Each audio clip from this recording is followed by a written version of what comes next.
Thank you everyone for coming to this presentation as part of the AWS Meetup for September, building serverless applications using SAM or the Serverless Framework.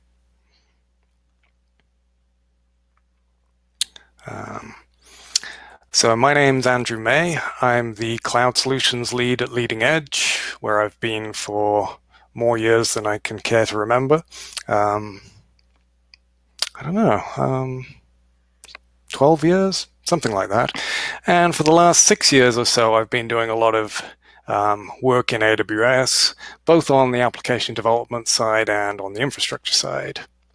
If you're interested, I've been writing some articles, in particular recently about using building these serverless applications in AWS on dev.to, and there's my email address. Now, the Meetup, we're always looking for speakers.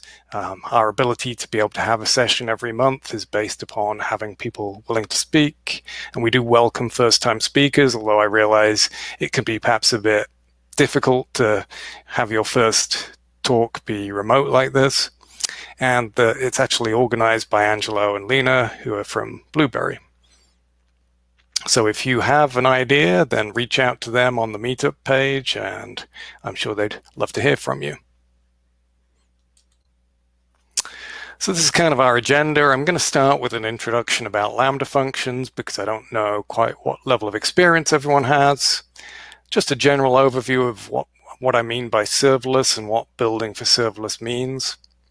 And then some options for building and deploying if you're not using something like SAM or Serverless Framework.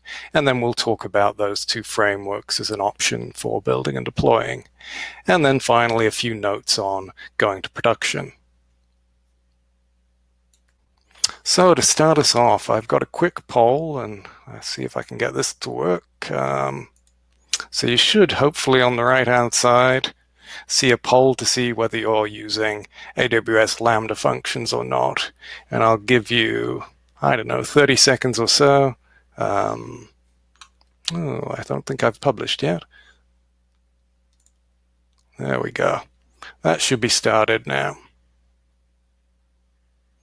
So hopefully we'll see some numbers on this, and once it stops moving, then I will stop it. Oh, it's fun. Well, just give it a few more seconds. Look like everyone has voted who's going to, and it's a pretty even split between those who have and haven't. So I'll give this intro to Lambda functions. It's not going to teach you everything about them, but hopefully for those of you not using them, it will be a good introduction and overview. And hopefully for those of you who are using them, it's not going to be too redundant. So Lambda functions are essentially just a way that you can execute code without provisioning servers in AWS. Now, how much code this is, well, it varies greatly. It could be a few lines, could be a single line, just changing the case of a string, or it could be an entire service that you deploy. In all cases, you have a handler method that you call, and that gets an event from the source that calls the Lambda function, and a context that gives you some information about the AWS environment. Now, these events could be something like an HTTP request, such as from an API gateway or an application load balancer, but there's also lots of different AWS services that can invoke events. So some examples of how this might fit together, straight from AWS, if my clicker thing will work. So in the top, we've got that sort of API gateway example. A user makes a request from their phone, that triggers the Lambda function. Now this is going to be a synchronous invocation. The API gateway is going to wait for a response from the Lambda function. The Lambda function calls SNS, that sends a notification, perhaps that's SMS to SMS that goes to other people's phones, and then it sends back a response, and you get an HTTP response back on the phone that originally made the request. In these other cases, it's more asynchronous. Perhaps someone uploads a photo to S3. That can trigger an event to say that a new object was created in S3. The Lambda function runs, gets details of the image, and then can manipulate it, perhaps resizing it and saving it back to S3. If we have Amazon Kinesis, that's a way of handling large amounts of streaming data and doing real-time analysis. You can configure a Lambda function to be listening to that stream, and it gets chunks of data periodically from there. It's effectively polling the stream, and then it can do analysis on that data it's received and perhaps store them off to DYNAMODB. This is just a few of the many ways that you can use Lambda functions. Now, your options for Lambda, because you're not running a machine yourself, you're really somewhat limited by the runtimes that AWS provides. And they provide runtimes for Node.js, Python, Ruby, Java, Go, and .NET Core, although it is possible to bring custom runtimes. And people have done things as exotic and crazy as running COBOL and Fortran in Lambda. So for those of you who are making use of Lambdas at the moment, I have a second poll, and we will publish that just to see what runtimes you're making use of. So hopefully you'll see that in a minute. Should be another poll on the right-hand side. Okay, we're getting a couple of votes in. Okay, Python's in the lead. It's exciting watching this in real time. Okay, just give it a few more seconds. And as you can see, these are the different ways that you use those Lambda functions. We've got the handler method in all cases. Big difference here between the sort of dynamic languages like Node and Python and Ruby and versus the compiled languages like Java and .NET Core, the ones that are type safe, is in something like Python, you've got a dictionary and you have to pull attributes out of the event. But if you're using Java or .NET Core, you can use these types that AWS provides in libraries, so those represent the different types of events, so an SQS event or an S3 event. Okay, so from our poll, we've got a bit of a mix, but Python and Node.js are definitely the most popular. Okay. And feel free to ask questions as we go along, although whether I notice them as I'm balancing all these different things I don't know, but I'll try and get to them at the end if I don't. So the Lambda environment, this is either going to be under the hood Amazon Linux, or the newer ones are Amazon Linux 2. So of course that means we don't have Windows here, so there's not going to be any .NET framework support anytime soon. But it does give you a wide variety of possible runtimes. You specify a certain amount of memory, and think of this as a slice of a larger server. So it's anywhere from 128 megabytes to 3 gigabytes, and you get, according to the size of the slice you have, would be nice if you could see the poll results. I think you should be able to see them if you go to the poll tab. I don't see any other way to publish them or share it. Let me know if you can see that, the person who asked. But if you try clicking on the poll tab, hopefully you can see the results.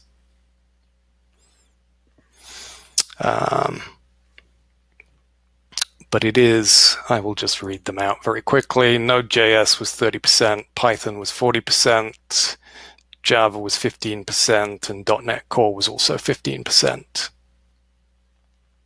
Okay.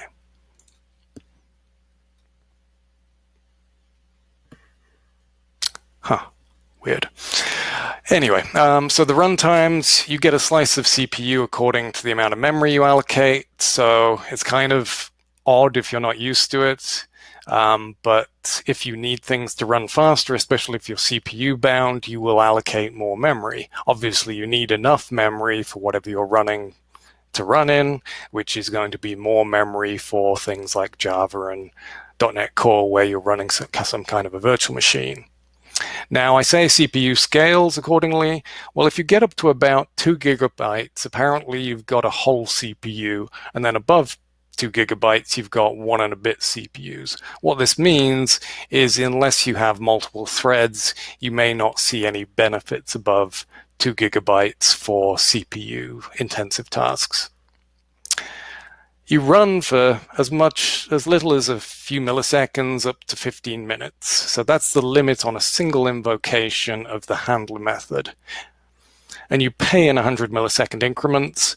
So often you're trying to tune to get things under 100 milliseconds for sort of cost basis, to try and get things as cheap as possible. Sometimes it can actually make things cheaper to increase the amount of memory to get the time into less 100 millisecond increments, but the cost does go up per 100 milliseconds depending on how much memory you've allocated. Now, these instances are effectively single-threaded. They're only handling a single event at a time. So this means within an invocation of the Lambda function, you don't need to worry about whether something's thread safe, but these instances are kept and reused. So anything you initialize, anything that's sort of static and not just within the scope to the handler method itself, is available for later invocations. And that can actually be useful because it means it can effectively cache values, fetch it on the first run, and reuse those values later. But you should be aware that those values will be around later and make sure that doesn't cause you any problems. But because obviously having one instance single-threaded isn't going to be enough, these instances can scale from 1 to 1,000 or more automatically. And that will just happen because the AWS service detects that it's not able to handle it with the number of instances it currently has, and it will automatically scale up. There is a cold start penalty for initializing new instances. This is more severe for languages like Java and .NET Core, where it's got more initialization to do. It's also dependent upon how large your code is, your package of your code plus dependencies. And this penalty also applies as you scale out. So each time it scales out, it's going to hit that penalty. Someone asked whether idle billing would be 0, and that is true. If you have a Lambda function that's doing nothing, not being invoked, then it's entirely free.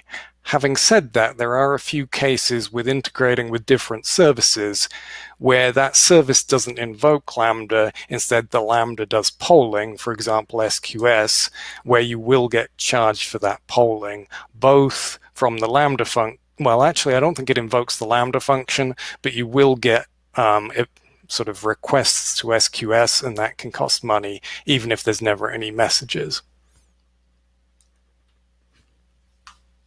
Okay. So I mentioned HTTP events. It's a popular thing to build APIs using Lambda functions. And you've got a choice here between API gateway, and there you've got RESTful APIs and HTTP APIs, and application load balancers. So the REST APIs are the most fully featured, and they can do things like transform requests. HTTP APIs are newer, but they're significantly cheaper, have less functionality. And application load balancers can often be cheaper for something that's used regularly. There's kind of a fixed fee for having the load balancer there. What's really useful, and I've been using this, is that you can run these inside a virtual private cloud, which means it's just private inside your network. That's not true with API Gateway, although you can make the REST APIs effectively private, but it's a bit complex to set up. So a few notes about serverless design, and serverless is kind of a vague term, but what I mean by this is something where you're not really provisioning any servers, and also you're not aware of, oh, behind the scenes there's X number of servers with this many CPU cores, and etc. So if you're going to use Lambda, which truly I think meets that definition, to have a serverless application, you really need to be using complementary services. And some of the ones that AWS offers include these. DYNAMODB is a way to store your data, S3 for file storage, sort of blob storage. SNS and SQS can be used for messaging, queues and topics. Kinesis, we saw an example of that earlier. CloudWatch events can be used to schedule things to run at a particular time. You can either do a sort of recurring period or something like a cron tab. And then step functions are a way you can create a workflow and coordinate between both Lambda functions, so possibly multiple Lambda functions with logic between them, or other services like DYNAMODB and SNS and SQS. Now, I mentioned DynamoDB, but it's not always the natural fit for everything. So the comparison here is to the relational database service, which is probably the easiest way to run a relational database in AWS, because it's a managed service, which means it takes away the need for you to install operating systems, manage operating systems, and install the database server itself. But you are still going to be provisioning, saying, I want a database server of this particular size. So with DynamoDB, it's truly serverless. But it is a NoSQL database, so it's either key value or document-based. You're paying per request or for a particular amount of provision capacity, which is kind of a certain number of requests per second type of thing. And the storage automatically scales from 0 up to petabytes potentially. What's really important here is it's just making API calls from your Lambda function to the DynamoDB service. So there's no stateful connection here. You don't need to go through the process of opening a connection to DynamoDB and then making calls and then worrying about closing a connection. And everything's secured using IAM permissions. It's really fast for particular use cases, especially if you can retrieve things by their primary key. But there are no joins. It's not a traditional database. There's a lot of things you may find difficult to do, and it's easy to get down a path where you think DynamoDB is a good fit, but you didn't look at all the use cases, and then suddenly you find that you're scanning all your data, and that's both slow and expensive. There are some single table database design patterns that you can use to do some complex things in DynamoDB, but getting your head around them can be tough, and it's still not as fully featured as a relational database might be. On the RDS side of things, well, you've got a choice of different database engines that are familiar to most of us, sort of MySQL, Postgres, SQL Server, Oracle, but there is more sort of cost there, and you're paying for it all the time it runs. And the big thing is you need to maintain a connection to your database, and with Lambda functions you've got to make this decision. Do I connect on every request and then just close my connection and incur the cost of opening a connection every time, or at the start of my request do I open a connection if I haven't got one already but then leave it open? The trouble is, if your Lambda function suddenly scales out to 100 or 200 copies, each one of those would be holding open a connection, and your database server might not be able to handle those hundreds of connections. So AWS saw this problem because people still want to use relational databases with Lambda functions, and they created something called RDS proxy. And essentially that manages a connection pool for you, and your Lambda functions just connect to the proxy and get temporarily allocated one of the connections from the pool. And you've got the advantage here that you've got all the functionality you're used to with a relational database. So in terms of function granularity, this is a bit like the question of how large should a microservice be? In the case of a Lambda function, as I mentioned, it could be as simple as a single line of code, or it could be a complete API. But what I mean by a complete API here is probably what you would still call a microservice. And in between, you might have perhaps an event handler. Those might be typically smaller and have less logic in than in a complete API. Now, when we get to APIs, one of the questions you have to ask yourself is who's responsible for API routing? We've got two models here. On the left, we've got an API gateway, and it's responsible for determining where requests go to one of these 4 different Lambda functions. So it's looking at the action and the path to determine where the request goes. On the right-hand side, we got an API gateway that sends everything to a single Lambda function. Now, there's pros and cons of both models. On the left, you potentially have some benefits that the individual Lambda functions can scale or potentially be throttled individually. So you've got some more management and flexibility there. Having said that, It's debatable how beneficial that is, and you may find that you've got a lot of shared code between these Lambda functions that has to be deployed to all of them. One thing you really need to ask yourself is, as a developer of this API, do I have permission to change the API gateway? If you're working in an enterprise environment, you may find that you have to do an infrastructure request to get a change to the API gateway.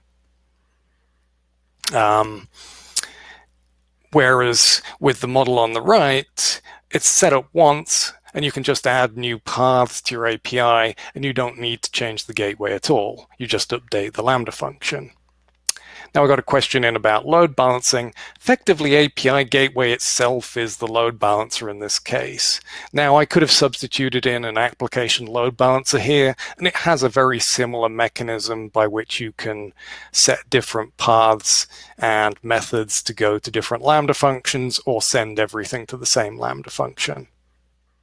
The API gateway actually runs at AWS's edge locations, similar to their content delivery service, CloudFront. Now, I've been working recently with .NET Core quite a lot, and we've been building APIs, and we've been using this NuGet package that AWS developed that basically allows you to use regular .NET Core ASP.NET code and deploy it as a Lambda function. So essentially they give you that handler method that you need, and it sends the requests in, and it fakes it as if it's coming from either IIS or Kestrel. Now this allows your developers to continue to write their APIs in the same way that they would for deployment on-prem or to a regular server. So they're using controllers, they can use things like dependency injection. And they can easily run these services locally as well. But it does encourage this deployment of complete APIs, because you're not going to create separate controllers or not going to create Lambda functions that just have one controller. It doesn't really make a great deal of sense. Well, perhaps you might, but you probably have more than one path in them. And it does mean that these are large packages. And there's an example of a cold start here for just a hello world example using this with ASP.NET. It can take 5 seconds for the first request to return if you only allocate it 256 megabytes of memory. Now that scales, so if I give it a whole gigabyte, it starts in 1 second. And there are mechanisms by which you can provision capacity and keep these warm to avoid that cold start, and I'll mention that a bit in a minute. So in terms of deployment, really here what we're going to talk about is what you have as your options if you're not using something like SAM or serverless, and I promise I will eventually get to those. A Lambda function is really just a zip file. It's a zip file of your code and your dependencies. How you build that zip file is up to you. There's tools out there, or you could just script it yourself. You've got a limit on how large that zip file can be, both zipped up and unzipped. And if you're really pushing that limit, and beware that the larger the zip file is, the slower your function is to start, then you can make use of something called Lambda layers where you can share dependencies. So that might be useful. And there's other uses of layers. That's actually how you supply custom runtimes as well. As the diagram on the right shows, your code can either go straight to the Lambda service to create new Lambda functions, or you can upload it to an S3 bucket and tell the Lambda service what that location is. And in CI/CD pipelines, as often as not, that's the mechanism you're going to use.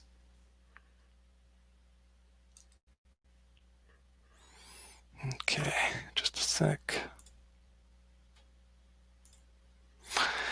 So the CLI is one way you could create your Lambda function. In this example, we're giving it a function name and a zip file, and so that's assuming it's something on your local file system. And there's 101 other arguments that you could give it to that command. Probably not a very scalable way of doing this because there's so many different options you might need to supply.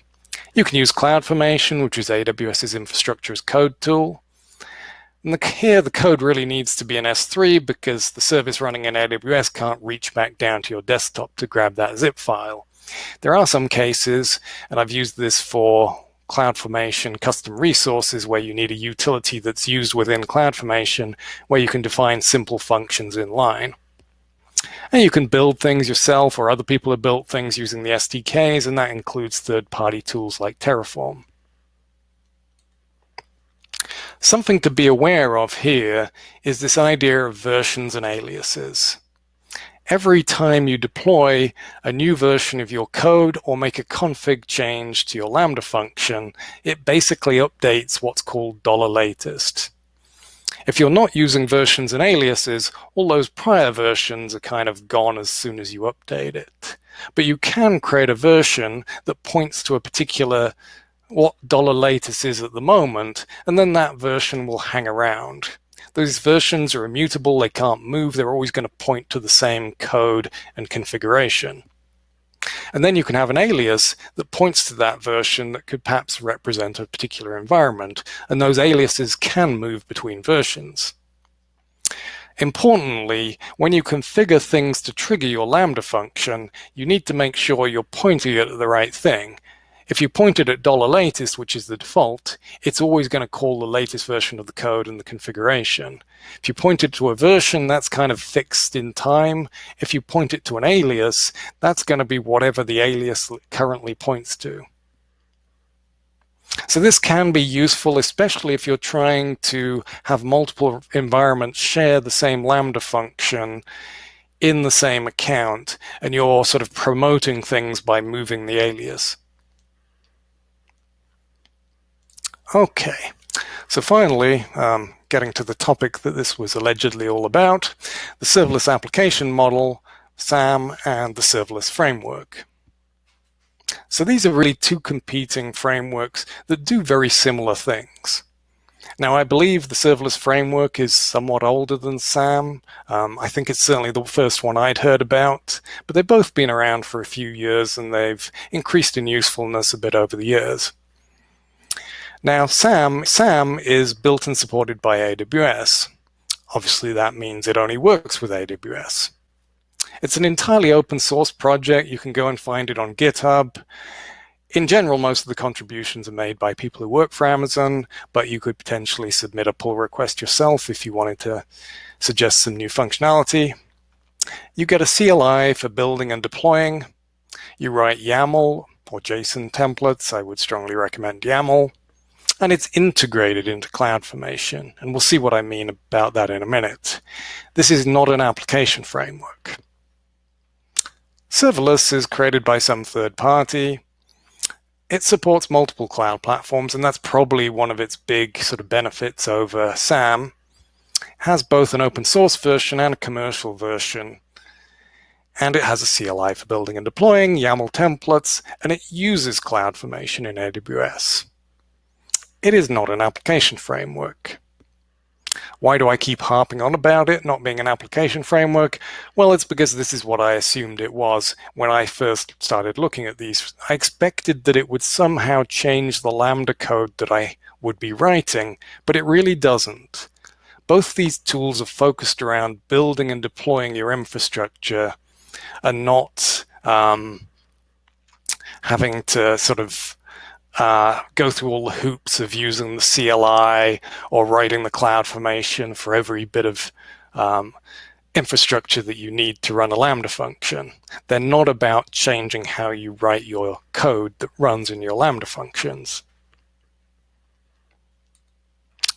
Now we're going to have a quick demo of using the CLIs. So I'm going to hopefully show my console. So just someone give me a quick thumbs up via comment if that flipped over to my console. And I'll have to flip back just so that I can see the comments.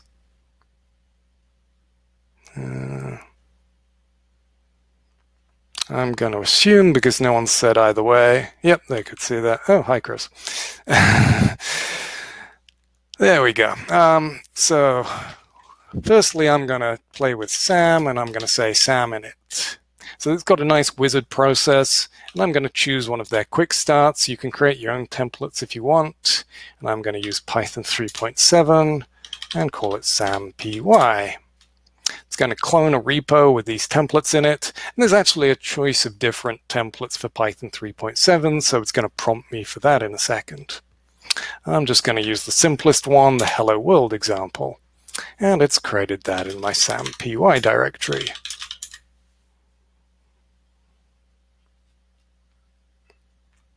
Okay. So for once, Visual Studio Code is not updating. And here we are. So we've got a hello world folder, and inside that we've got a Python file, and this is my Lambda function. I've got my handler method, gets an really? It gets an event and a context, and I return a response. Then I've got a template file, and if you're familiar with CloudFormation at all, you will realize this is basically a CloudFormation template. But what makes it a SAM template is this transform that says it's actually serverless. And don't confuse this with Serverless Framework. No, they both use serverless in the name here. Now, the thing that really makes this different from CloudFormation is the use of these custom types. So I've got AWS Serverless Function instead of AWS Lambda Function, and it gives it a lot of special powers that AWS Lambda Function in regular CloudFormation doesn't have. A couple of things to note: this code URI is pointing to a local directory on my file system, this hello world directory. And this events section is entirely new as well. And what this is saying is I want an event of type API and some properties /hello for the method get. And just from this, SAM will determine that it needs to build an API gateway and map that API gateway with this path over to this function, plus give it all the permissions it needs to do that. So let's see that in practice. SAM build. It's going to package the Lambda function. In this case, find any Python dependencies using the requirement.txt. And then I'm going to say SAM deploy guided profile have. I'm going to call it SAM.py. This one's kind of interesting, this question it's asking me here. The reason it's asking this is because this is about to create an API gateway that is public to the world and has no authentication or authorization defined on it. So it's giving me that warning. In this case, it's not doing anything sensitive, so that's okay. Now what it's going to do is package that Lambda function, upload it to S3, that's pretty much instantaneous, such a small file, and then it's going to create a CloudFormation change set and then execute that change set. So as you see in the CloudFormation change set, if you're at all familiar with CloudFormation, these are all the resources it's going to create. And I had one resource in my template, but it's converted that using the transform into 6 different resources, including those API gateway resources. And then it's going to execute that CloudFormation change set. Now, because I've done this demo multiple times, it's making use of an S3 bucket that it had previously created, and it recognizes that there's already a SAM bucket in this account in this region. So it didn't need to create the bucket, but if it didn't exist, it would create it the first time you ran one of these applications. So now the amount of time it takes to run anything in a live demo is inversely proportional to how long you think it's taking. I'll just check that there's no comments. Oh, please, can you increase font? Okay. Well, it's pretty big already, but it's that. Sure if I can. About as big as I think I can go with that. Hopefully that's a bit more visible. And this is taking an awful long time, a lot longer than I was expecting, to the point that I feel like I need to check the AWS events page and see if they're having another IAM outage like they have in the last few days.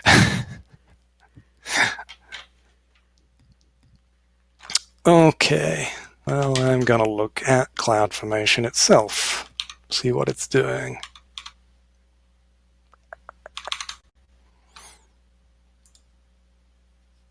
Create in progress.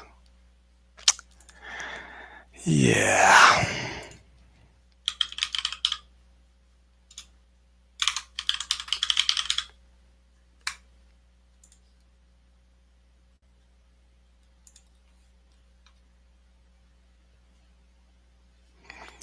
Well, they say it's fine, but I don't think it is, because it should not take this long to create a role.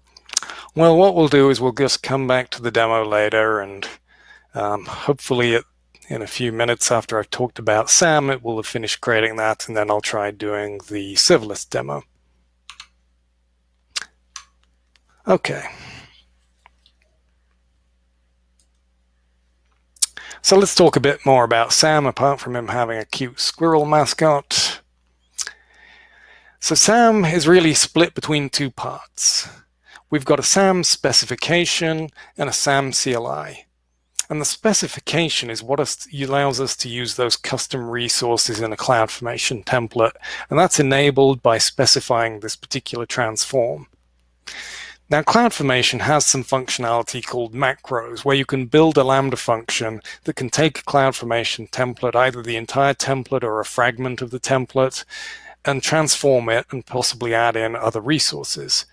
This is essentially a CloudFormation macro that's built into the service and always available to you.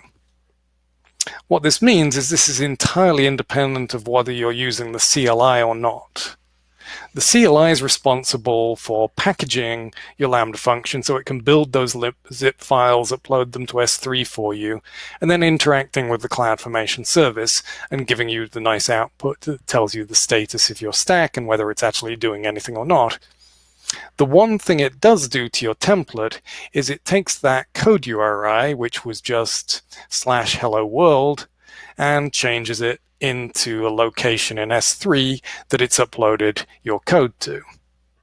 There is some other functionality in the SAM CLI. In particular, there's a series of SAM local commands that allow you to run your function locally in a Docker container that somewhat emulates the AWS environment, and these can be useful for testing.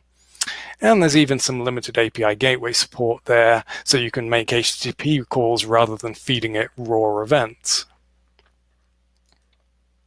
Now, I mentioned that this is a transform and it runs effectively inside the CloudFormation service. So this is a shot from the AWS console. So this is the template that was uploaded, which was basically the template I had on my file system, but the code URI has changed from a relatively URL to just an S3, and this is pointing to the zip file that it uploaded, where that long number at the end is an MD5 hash.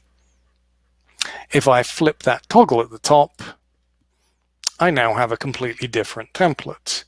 For a start, it's turned into JSON, but also it's completely rearranged. I've got my outputs at the top that makes no sense, but CloudFormation doesn't care what order things are in. But if I were to scroll down, which I can't because this is a screenshot, you would see that there's all the resources it created then added in here. One thing I really like about the way the SAM transform works is it handles a lot of the generation of IAM roles and policies that you need to execute your Lambda function. So pretty much every Lambda function needs the permission to write to CloudWatch logs. If nothing else, even if you're sending your application logs elsewhere, you want to see how long your Lambda function executed for, and it writes a message at the start and the finish. If you want to run in a VPC, that's more IAM permissions. If you want to use X-ray tracing or call other AWS services, again, more permissions. Now, SAM will automatically generate these based upon the properties you put on your function resource. Obviously, it can't detect that your code is calling out to other services. So if you want to call out and store something in S3 or talk to DYNAMODB, you need some additional permissions, but it has these policy snippets that you can reuse and just pass in, for example, a DynamoDB table and use the DynamoDB CRUD policy, and you'll get full CRUD permissions for that table. And these policies are pretty well written. They don't give you more permissions than you need, and just make it really easy to build up your permissions. If you don't want to use this, it's optional. You can create an IAM role and specify everything yourself, and then just reference that on your function. Something else that's kind of tied in with SAM, but isn't really SAM specific, is the Serverless Application Repository.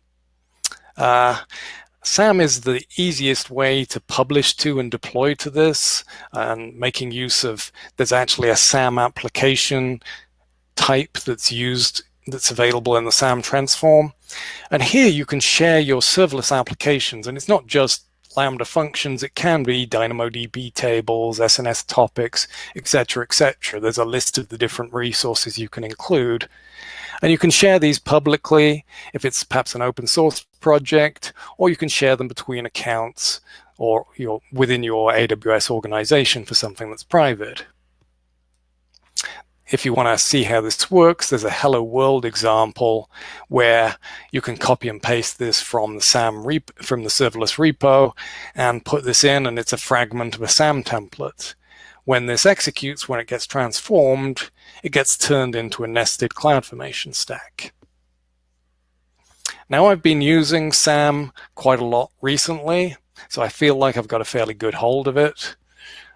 I like the fact that the CLI is optional, because while I think it's great for doing development locally and deploying straight to AWS, I don't think it's great in all cases for CI/CD pipelines. There's some things I would do slightly differently. But I don't need to use the CLI. I can just use regular CloudFormation tools. Because I'm familiar with CloudFormation, this is great. I know how to write these templates. I just have to look at the different types of resources and look at the documentation, which also looks like CloudFormation documentation. Also, the tools I use for linting CloudFormation in Visual Studio Code or Atom work just as well with these SAM resources. You can just mix in regular CloudFormation resources in the same template, so that's handy. And I like that smart IAM role generation. Now, on the bad side of things, there's a lot of stuff that's missing because the pace of development is really slow with this. So, for example, I mentioned you can use ALBs as a source of events. Well, there's no support for that in the SAM transform. That doesn't mean you can't use ALBs with a serverless function declared in a SAM template, but you're responsible for creating the separate CloudFormation resources, the target group, the event listener, etc. that you need for that. Sometimes seems unclear how committed AWS are to this project, although they have recently released a 1.0 version and a couple of releases since that. And while these quick start templates are pretty nice, it's a bit limited where you can find other examples. Okay, so let's see whether it actually created. It did finally. So I've got the outputs, it finally finished creating. And in the outputs, I've got an API gateway URL. So I'm going to copy that. And I get a response. So I get my hello world response. I can see some headers came back from CloudFront and the API gateway. So that will work nicely. So now I'm going to just try and do the serverless example. Now in this case, there is kind of a serverless wizard, but I've not had great luck with it. It always seems to hang at a certain point with me. So I've just used the template flag that says I want a Node.js for AWS template and put it in an SLS node directory. So if we look at the code for this serverless example, you don't get quite as much. It's not quite as structured. It doesn't really matter, but I kind of like the way SAM structures things. We've got a handler.js that takes an event. So this is our handler method. And it returns a response. Again, it's an HTTP response. One interesting thing it does here is it outputs the input in the response. So you can see what got fed in. And then we've got our serverless.YML. There's a lot of example stuff in here, so most of the template's actually commented out. The red squigglies are just because it's trying to validate it as CloudFormation, which it isn't. We can see that we're using AWS and Node. And then I've got my function, resource called hello, and there's my handler entry point. Now, to make this similar to what we did in SAM, I'm going to uncomment this section and say hello. So this should now do the same kind of thing that SAM did and create an API gateway. Now you also have a place down here where you can just add regular CloudFormation resources into the template. So I'm going to do serverless deploy. This works similar to the way SAM does, but it does create a separate bucket for each application. So the first thing it's going to do here is create the bucket via CloudFormation. I've got the verbose flag on so we can see what it's doing with CloudFormation. Normally it kind of hides away that detail. So it's going to create that bucket. Then once the bucket exists, it's going to upload the file to the bucket, and then it's going to update the stack to include the other resources and deploy everything. So as things are running kind of slowly tonight, I am going to switch back to the slides while that completes, and then I'll show you it again at the end.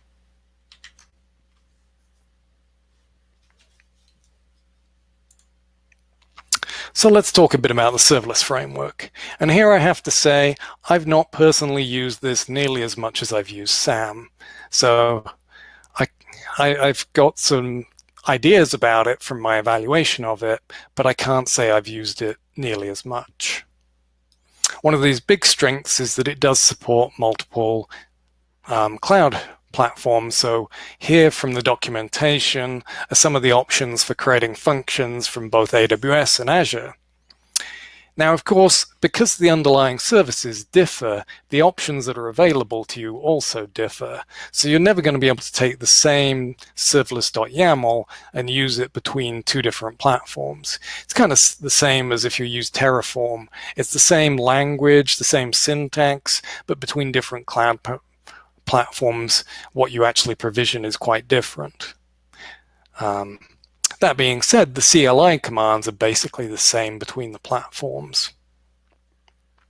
Now here, you really are dependent upon using the CLI because it's got the responsibility for taking your YAML file and turning that into a format that the underlying platform can understand, whether that's CloudFormation templates or an ARM template for Azure.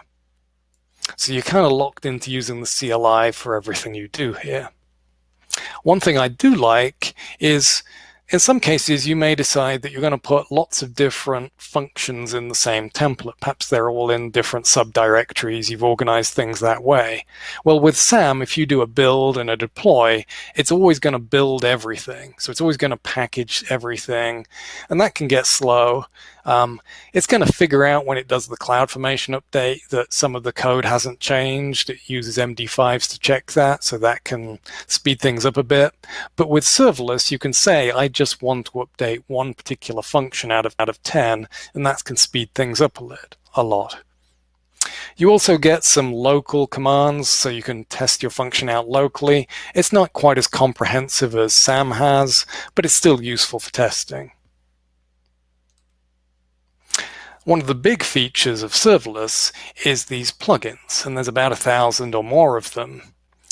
Now, you can write your own, but there's lots of useful plugins out here, and these, I think, are the most popular ones.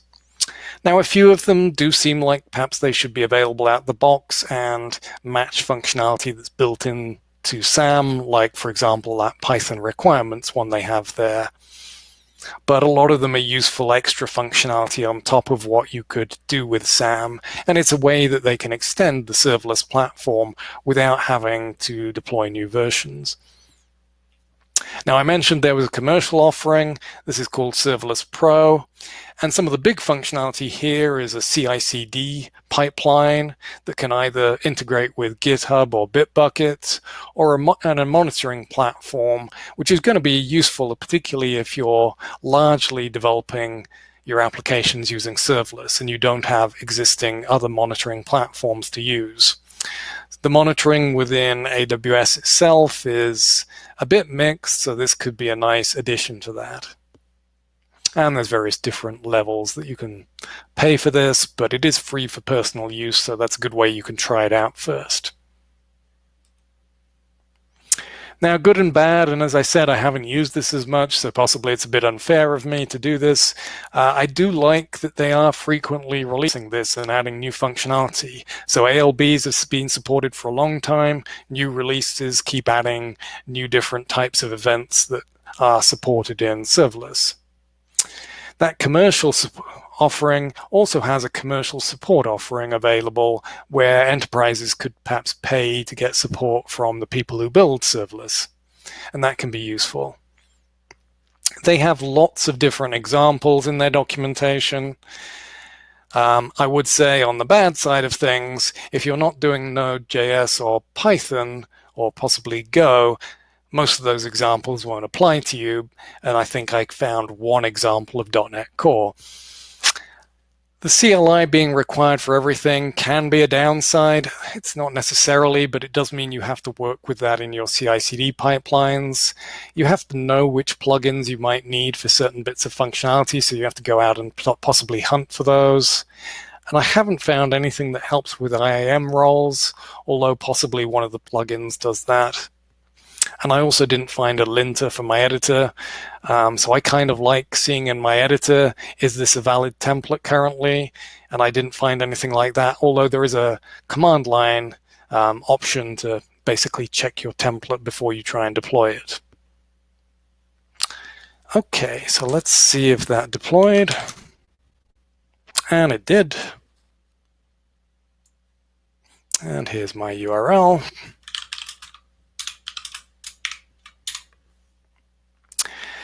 The reason we see a lot more output here than we did in the other example is because it's echoing back the request it received. So this is actually a good way to see this format of the input that you get from an API gateway.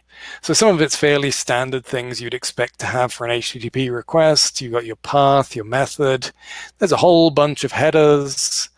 And then there's a bunch of other sort of settings that it gives you and information.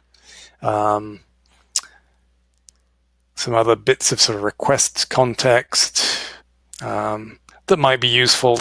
Some of this is authentication related, so this can integrate with Cognito, and you may be using that if you're using that access control. Okay. So finally, just a short section on going to production. In both these cases, we saw that it takes a very simple template and it generates other resources automatically. And that's a great time saver. It's an opinionated, they're both opinionated frameworks. They have their idea about the best way to configure these things. And a lot of it's quite similar between them, like the way it configures API gateway, but there are a few differences. But you should pay attention to the generated resources. So we saw that the SAM CLI warned us that I was going to create a public-facing API. The serverless CLI didn't. I think it's a fairly new addition to SAM that it's doing that. So you should be aware that you've just suddenly generated a public website that anyone can visit if they can find the DNS name. But there may also be other consequences in terms of security, and it's still entirely up to you to make sure that this thing is secure and that you've given things the right permissions. There are lots of different options on these different, inside the templates, on the resources in SAM and in the template in the serverless framework. So figure out what all these different options do, because some of them may be really useful for you. But don't be limited by what you can do in here.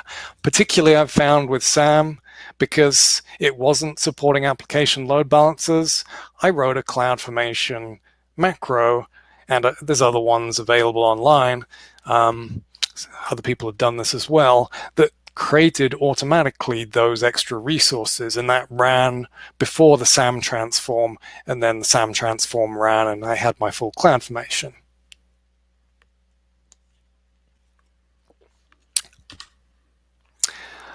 Now, as you go towards production, you need to think about how this scales and how efficient it is.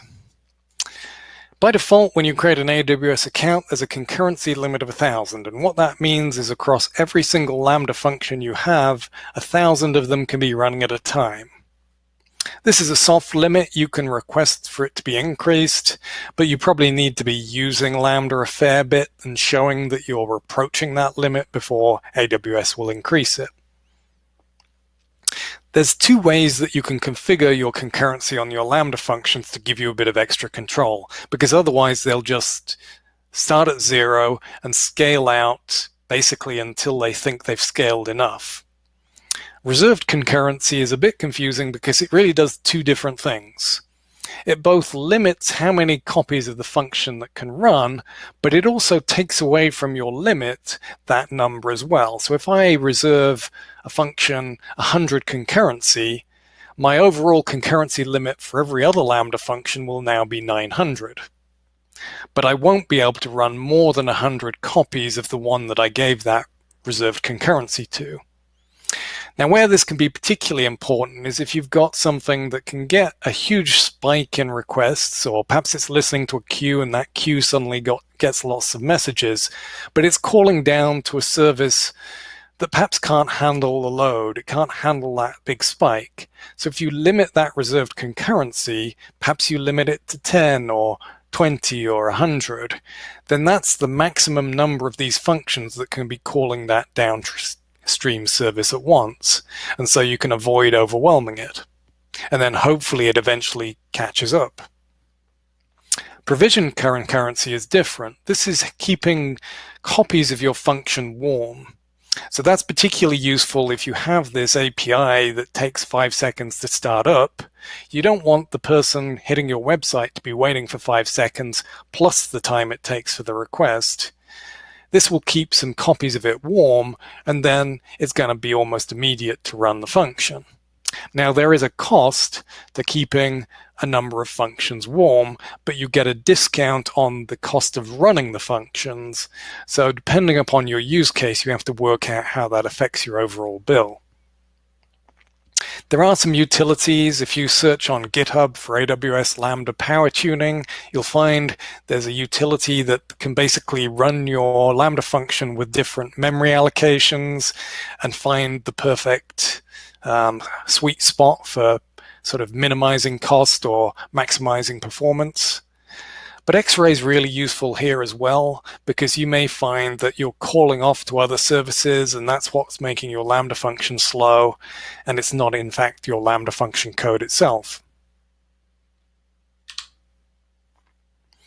Now, the model that you use for deploying your Lambda functions in your serverless applications is going to vary depending upon your AWS account model. Not everyone is running an enterprise, but if you are running an enterprise, as often as not, you've got multiple AWS accounts in an organization. And you have development in one account, test in another account, production in another account, and possibly more accounts than that. But if you're starting out, you may just have a single account. You may be a one-person development team.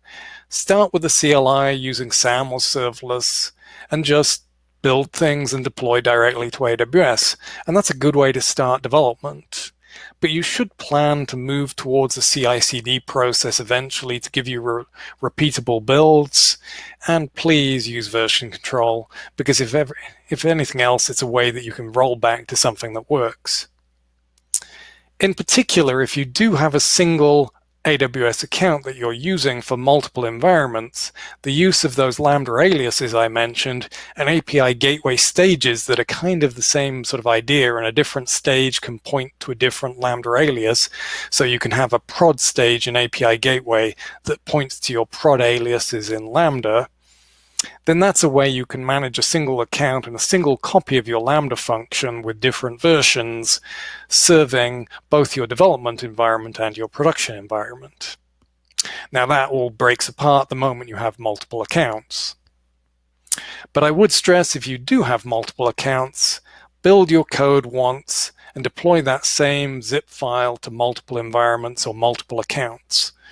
Same thing if you're building Docker containers or just any kind of binary. It's best if you make sure that what you test in a lower environment is the same thing that you run in production.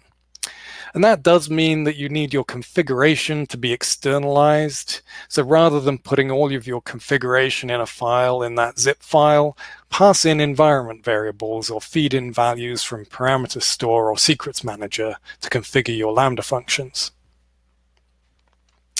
Now, I did mention that I had some frustrations with using the SAM CLI and for CI/CD pipelines. So finally, I'm going to end with a shameless plug for a utility I built myself called Stack Manager. It's an open source project that's on GitHub under the Leading Edge account. And I wrote this because not just for deploying SAM templates, but also CloudFormation in general. I had some frustrations using other tools.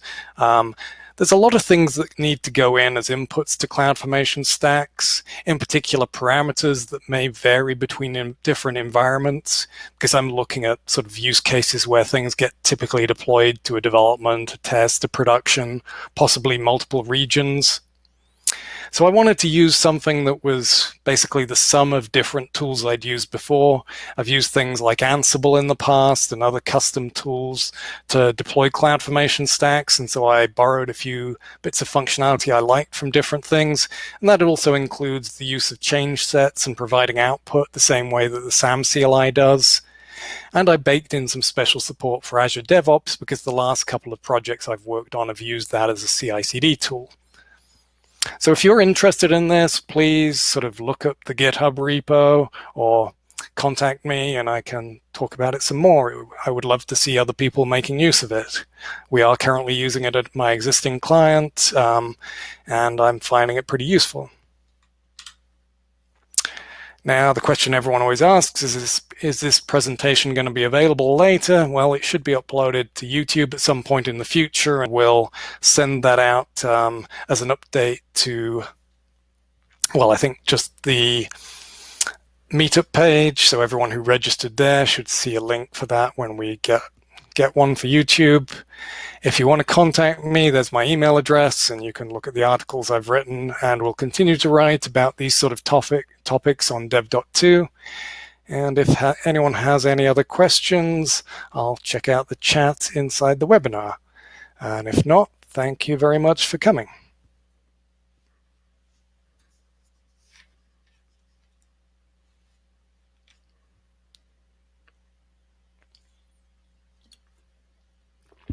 And my voice nearly held out to the end.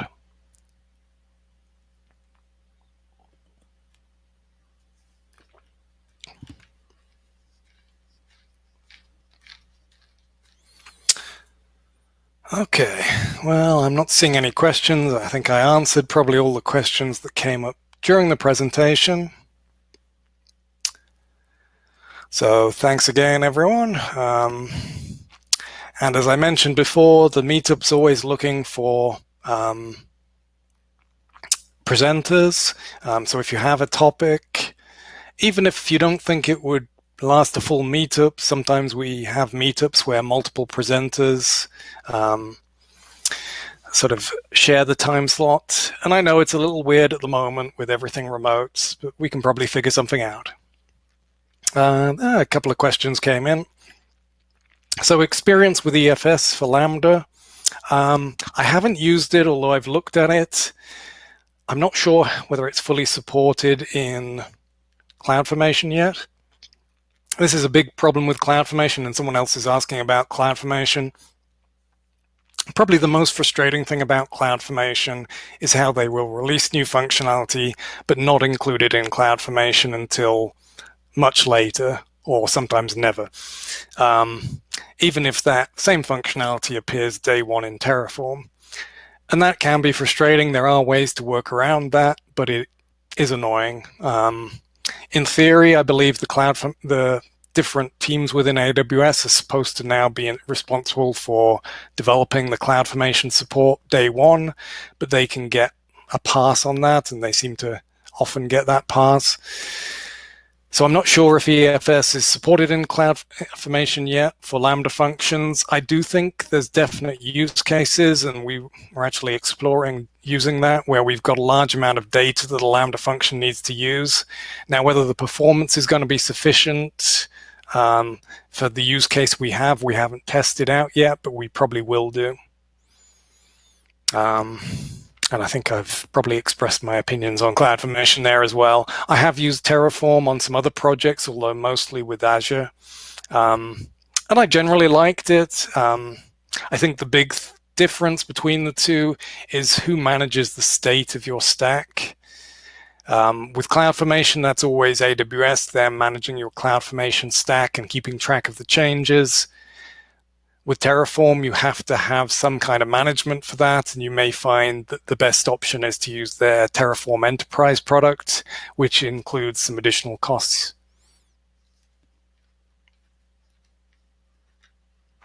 Okay, well, I think that was all the questions. Thanks everyone for coming, and I'll end it here.